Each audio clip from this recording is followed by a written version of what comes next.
it is Hailey, aka Hailey's Hobbies, and welcome back to my channel where I talk about my hobbies. Hello, hi. There is like a glare right on my bangs. I broke like the screen protector on my phone and it's like over the camera, which really sucks. And so there's a glare up here. Please don't look at it. Okay, so in this video, we are going to be talking about all the books I want to read in 2026. I haven't done a reading video in quite some time. If you've been, subscribed to this channel, then you know that I've started a PhD and I just have not been able to read a whole lot. So I was like 11 books ahead of my Goodreads goal back like when I started school, and I did not finish my reading goal because I just had so much school and I probably spent a bit more time on TikTok than I should. So that kind of sucks, but it is what it is. And so this year I kind of really want to prioritize reading a bit more, spend a little less time on TikTok, and just make sure I can really read a lot of books. Yeah, so I wanted to share some books that I would like to read this year. I have 12 books, so one for each month. I have one nonfiction for classics, and then the rest are fantasy. So let's just go ahead and get started. Let's start with the classics. So like I said, I have 4 classics. The first one that I would like to read is The Oceans of Cruelty, translated by Douglas Pennick, or he recreates it, I'm not sure, but it's 25 tales from India whose central theme is the dark power of storytelling. And so a young king falls into the hands of a wicked sorcerer who orders him to find a corpse spirit to serve him. And so there's just a lot in here about this like spirit and this, king trying to do stuff. I picked this up when I went on my trip to Maine over the summer, and I just thought it sounded really cool. I've been trying to branch out with my classics a bit more because I feel like a lot of the classics I've read are kind of like major authors like Jane Austen. I've dipped into Charles Dickens, I've dipped into Dostoevsky, the Bronte sisters. I would really like to branch out even more. And so while this is still translated by a white author, it does follow like stories set in India, and so I thought that'd be a nice way to branch out a bit, and I'm really excited to read this. So I can't wait. I've tried reading it before and I just haven't been able to really get into it, not because I haven't enjoyed it, but because I have not had the time. So definitely want to get into this. This is also my first NYRB, and I now have, I think this one, I'm going to show you all another one, and I'm trying to think if I have another one. I may just have the 2, but I low-key love them. They're like so like aesthetically pleasing, like the spine. So yes, that's the first classic I'd like to read. I'd also like to read Jude the Obscure by Thomas Hardy. I also picked this up when I was in Maine. I don't really know anything about this this book, but I just heard it described as depressing, and yeah, I thought that sounded great. Honestly, I picked it up because I thought the cover was just so pretty. I think it's so pretty. I don't really like Oxford World Classics because I think the spines are ugly, but I just love the cover on this so much. And again, I don't know too much about this, but it follows Jude Foley, who's poor and working class. He really wants to study at university, but he's kind of stuck also in a loveless marriage, and he falls in love with his unconventional cousin. And so just a bunch of stuff happens. And so I'm really excited to get into this as well. I'm ready for depression. No. This has like such a long introduction, or like there's so much extra stuff up here. But yeah, there's this one quote on the back: "Wherefore is light given to him that is in misery, and life unto the bitter in soul." So I'm excited to get into this as well. Again, I really just liked the cover, but I'd like to read that. I have another NYRB. I think this is my only other NYRB, and this is Warlock by Oakley Hall. I don't know anything about this, but it's like a classic Western book, apparently. And so you have, like, there's a gang. We have this figure, or this person named Wyatt Earp. He's a gunfighter who's been transmorgified into like a gunfighter named Blaisdell. He is summoned to the town of Warlock to hopefully be a hero. And yeah, I just thought it sounded really interesting. I never heard this before. I've never heard of this before, and again, trying to branch out with classics, and I just thought this would be a fun thing to read. I kept stumbling upon it, and I was like, you know what, I'm gonna finally pick it up. And so I really would like to read this as well. And it has an interesting format. There's like letters in here and like dates, or maybe not letters, but journals, and with like dates and stuff. So then the last classic I'd like to read is Ivanhoe by Sir Walter Scott. Again, don't know much about this one. I thought the cover looked really pretty, but this talks about King Richard and like his brother John, who seizes the throne. King Richard has been captured and John refuses to pay the ransom. There's also a civil war that's kind of threatening to happen. Above it all is Wilfred of Ivanhoe, the disinherited son of Cedric, who's like a noble person. And so Wilfred would like to help rescue King Richard, and so it kind of just goes along with that. And yeah, it says, with its clanging swords, burning castles, damsels in distress, and kings in disguise, Ivanhoe remains Scott's best loved novel of historical romance. So I thought it sounded really good as well again. And I am excited to get into this as well again. Ivanhoe, Chapter 1. Oh yeah, I thought the first sentence sounded really pretty. In that pleasant district of Merry England, which is watered by the River Don, there extended in ancient times a large forest covering the greater part of the beautiful hills and valleys which lie between Sheffield and the pleasant town of Doncaster. I thought that just sounded pretty, so I'm very excited to get into this as well. I love reading classics. Like, this whole top shelf is just classics. Ideally, I would read like a classic every month, but obviously some of them are quite large. I just don't have the time, so I've decided to pick these four as like a classic every 3 months, and I think that'll help give me a lot of time to finish them up. So yes, so let's do nonfiction and then we'll get into fantasy. I have one nonfiction book I'd like to read, and that is The Codebreaker. This is about Jennifer Doudna, gene editing, and the future of the human race. Delivery driver is coming right by. This is a little awkward. If you've ever heard of Jennifer before, she, as well as a few collaborators, basically created CRISPR. So you might have heard of CRISPR potentially if you are kind of paying attention to the science world, but it's a gene editing tool. Really incredible thing that has been created, or not created, but it's like something that has originated in like bacteria that we are now able to manipulate for whatever we really need. And there's obviously a lot of like ethical and like moral questions that come with that. Like, there's a lot of sources in here, so that's really nice too. I always like seeing that in nonfiction books. But yeah, so this is written by Walter Isaacson, and it's just about Jennifer and her journey through science and developing CRISPR with her coworkers. What I really love about this is that there's like a bunch of pictures in here, and they're in color, which I feel like I never see in like a book these days. Maybe I'm just not looking at the right book, I don't know. But usually like in the middle there's the colored pictures, and then like throughout the book you have the black and white photos, but these ones are all in color. So yes, I am very excited to get into this. I love reading books like about science and women in science, and yeah, it's quite a massive book. I was initially going to read it from the library. I checked it out from the library, and then I never got around to reading it, and then I was thinking like, no, I actually do really want to read this, so I bought it. Okay, so let's go ahead and get into all the fantasy books that I would like to read this year. So first up is Emily Wilde's Compendium of Lost Tales by Heather Fawcett.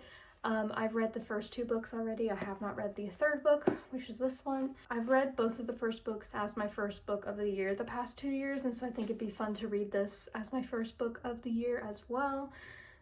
That kind of comes with the caveat, because I also want to read The Assassin's Apprentice, which I'm like halfway through. This book is like getting so banged up because I just keep taking it with me everywhere.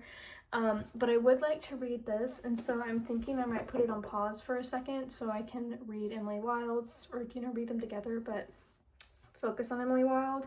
The thing is that I really want to get this book done specifically because I've been reading it since like July. And I just haven't had the time to read it. I'll continue talking about that in a second. But if you don't know anything about Emily Wilde, we're set like in a fictional like Europe. Emily studies fairies, and she goes on this expedition to this kind of remote area, kind of up in like the icy mountain kind of. It's been a while since I read the first book, but she goes there to study like this elusive fairy species that people aren't even sure exist. She ends up in this town that doesn't really seem to like her because she's not very good socially, and so that kind of adds a bit of trouble to her trying to piece together the folklore of like these fairies. And there is a guy named Wendell who is like one of her co-workers that she hates, but he comes along and like they end up working together, and it's just this wonderful, whimsical, like atmospheric series. And I love the first and the second one, and I finally got my hands on the third one. I have the like Barnes & Noble exclusive edition, so it has like the deckled edges and like the flaps. And I just love the cover of this one. I love the pink. It's so pretty. And I think these are like Lily of the Valleys, if I'm not mistaken. Love those as well. And look, Encyclopedia of Fairies down here at the bottom. That's cute. So yeah, I'm really excited to get into this. The events of the second book, if you've read it, have kind of really shifted, I think, where the series is going. So I'm really excited to see what happens. And yeah, I'm hoping to see that this is the first book that I read this year. However, my other option is to finish The Assassin's Apprentice by Robin Hobb. I would really like to finish this up. This is book 1 in the Farseer trilogy. If you don't know anything about Robin Hobb and Assassin's Apprentice, it's essentially this like 16-book series that are broken up into like trilogies and 4 books, and I'm assuming there might be a duology in there somewhere. I actually don't know. I'm assuming some of them follow different characters and stuff and then kind of end up all together. Who knows? I don't know. But there's like the Farseer trilogy, the Live Ship Traders trilogy, the Tawny Man trilogy, the Soldier Sun trilogy, the Rain Wilds Chronicles, and the Fitz and the Fool trilogy. So yeah, anyway, I've been really enjoying this so far. I just have been having a hard time reading it because I've been so busy. I did get some good progress on it over the break, and maybe I can finish it over the weekend before I head back to school. So this just follows Fitz, who is a bastard son of Prince Chivalry, and he kind of gets brought into the court as like safekeeping, so he's not really put in the wrong hands. So he's treated well, but he's not, treated like a prince, even though his dad is a prince. He's still a bastard son, and eventually he gets trained in the art of the assassin. And so we're kind of following his life. He starts out very young, like it's very like chronological, and so we are watching him become like an assassin and kind of get thrown into politics and court life and everything. It's a very slow fantasy, but slow fantasies are honestly my favorite fantasies, I think. I'm really liking this. So those are kind of my first 2.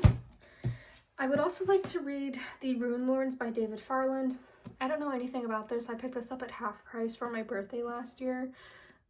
It's the first book in the saga of the Rune Lords, and there needs to be like a new king reborn so that humanity survives, is all that I know about that. But I would like to read this at some point. It has that old book smell, which makes me so happy. But yeah, I just thought it sounded fun. I didn't know anything about it. I just wanted to pick up a random book, and this one just sounded fun, and I thought the cover was pretty. I liked the blue that they used for, I'm assuming, these ghosts. I don't know. We'll see. But yeah, so I'm not going to spend too much time on that, but I would like to read that. I'd also like to read Brandon Sanderson's Elantris. So this is kind of the first book in the Cosmere. I believe this is his first published book. I'm not sure, but I do think most people regard this as like the first book in the Cosmere, like to start off with, because I'd like to go back through the Cosmere. I've only read I've only read the Stormblight Archive. I've read the first 3, and I've read the 2 novellas in between. I haven't read Rhythm of War yet, and I'm waiting for the mass market paperback of Wind and Truth, whatever it's called, to come out, which is probably going to be a few more months.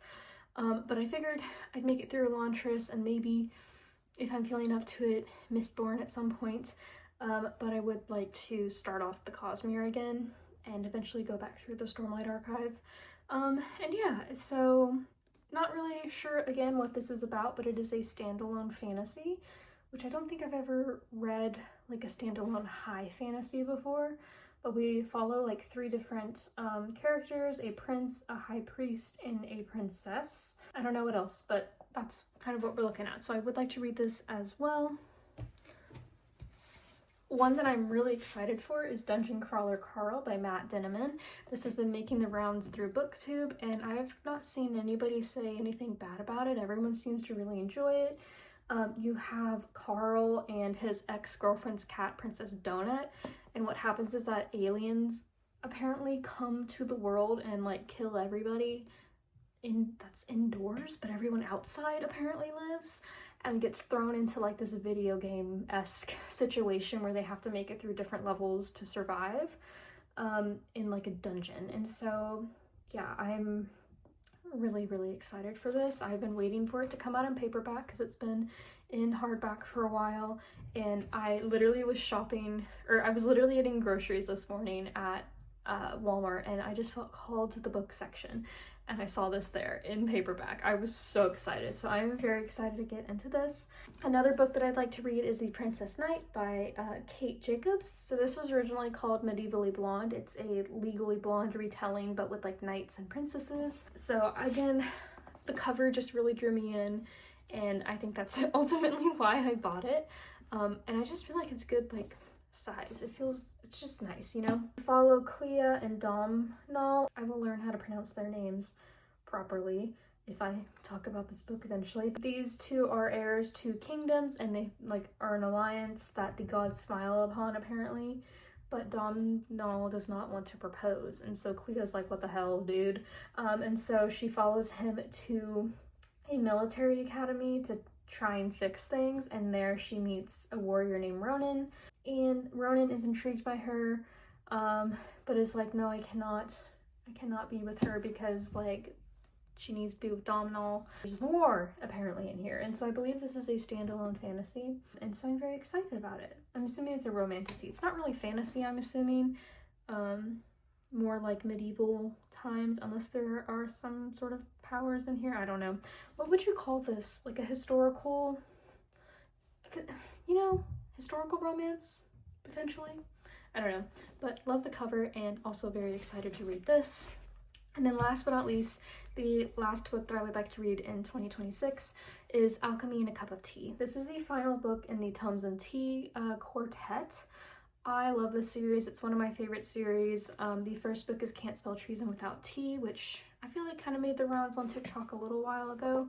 And it's just this wonderful, cozy fantasy that like has enough action to keep you interested, but not so much to stress you out. It's about these 2 girlfriends that end up running away and opening up a tea shop slash bookshop in the middle of nowhere up in the mountains, and they kind of get called or brought into like saving the town because there's some stuff going on with the town, and then through that, you know, people are looking for them, and the series kind of progresses with that aspect. And with how the 3rd book ended off, I'm really super excited to see how this one ends up as well. The 3rd book also finished on a cliffhanger, so I'm really nervous about that. But I really love the inside art. All the inside arts have been so pretty.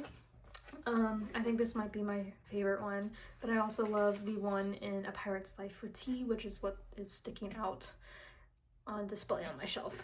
But they also come with sprayed edges, and I think this is my favorite color of sprayed edges that has been in the series. These are all the 12 books that I would like to read this year. I'm hoping I read more than 12 books, but this is my goal, to read 12 books this year. I'm very excited. I'm trying to prioritize my physical TBR just because I do have quite the collection. I recently did a tally, and I have 48 unread books, which honestly I'm not that mad about. I think if it was over 50, I'd be stressing, but obviously we're very close to that number, but I do feel better that it's not over 50, and I'm really hoping to get that down a bit. I think I'm gonna go on a no-buy for 2026 until maybe I get like halfway through my physical TBR, if I'm able to. Anyway, so I think that's everything. So thank you guys so much for watching. Apologies if you really like the book content. I know I haven't been uploading it a whole lot. I just haven't really had a whole lot of time to read, but I'm really hoping to get back into reading this year. That's one of my New Year's resolutions, and spend less time on TikTok, more time doing the things that I love, like knitting and reading and dancing and whatnot. So yeah, anyway, I think that is everything. So let me know what books y'all want to read this year. I'd be really curious to hear any, maybe get some recommendations. And yeah, anyway, thank you guys so much for watching. I hope you guys enjoyed this video. Don't forget to like, comment, and subscribe, and I will see you guys in the next video. Bye!